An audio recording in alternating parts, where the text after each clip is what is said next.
தமிழக அரசு விடியல் பயணம் என்று பெண்களுக்காக இலவச பயண திட்டத்தை அறிவித்து செயல்படுத்தி வருகிறது. பல்வேறு இடங்களில் இதற்கு நல்ல வரவேற்பு உண்டு. அதில் பயணிக்கும் பெண்களை பேருந்து ஓட்டுநர்கள், நடத்துனர்கள் அவதூறாக பேசி கேவலப்படுத்தும் சம்பவங்கள் தமிழகத்தின் பல்வேறு இடங்களில் அரங்கேறி வருகிறது.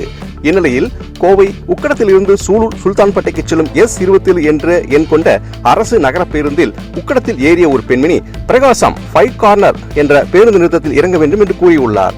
ஆனால் அந்த நிறுத்தத்தில் பேருந்தை நிறுத்தாமல் அடுத்த நிறுத்தத்தில் பேருந்தை நிறுத்தியுள்ளனர். நிறுத்தச் சொல்லி இறங்கவும் மிரட்டியுள்ளதாக கூறப்படுகிறது. இது குறித்து கேள்வி எழுப்பிய அந்த பெண் பயணியிடம் முறையற்ற வகையில் மரியாதை குறைவாகவும் அவமானப்படுத்தும் நோக்கத்திலும் நடத்துனர் மற்றும் ஓட்டுநர்கள் பேசியதாக அந்த பெண் பயணி ஆவேசம் அடைந்தார். நாங்கள் அப்படித்தான் நடத்துவோம், உன்னால் முடிந்ததை பார்த்துக்கொள் என்று கூறி மிரட்டியதாகவும் அந்த பெண்மணி தெரிவித்துள்ளார். இதனையடுத்து அந்த பேருந்தில் பயணம் செய்த பயணிகள் சிலர் கீழே இறங்கி அந்த பேருந்தை சிறைப்பிடித்தனர். இதனால் அப்பகுதியில் பரபரப்பு ஏற்பட்டது. உடனடியாக அங்கு வந்த போக்குவரத்து காவலர் ஒருவர் அவர்களிடம் பேசி அந்த பேருந்தை அங்கு இருந்து பாதுகாப்பாக அனுப்பி வைத்துள்ளார். இந்த சம்பவத்தால் அப்பகுதியில் சிறிது நேரம் போக்குவரத்து பாதிக்கப்பட்டது. அரசு சார்பில் பல்வேறு நலத்திட்ட பணிகள் மக்களுக்கு நடைமுறைப்படுத்தப்பட்டாலும் இது போன்ற ஒரு சில அரசு ஊழியர்களால் பொதுமக்கள் மிகுந்த மன உளைச்சலுக்கு ஆளாகி வருவது தொடர்ச்சியாகவே இருக்கிறது.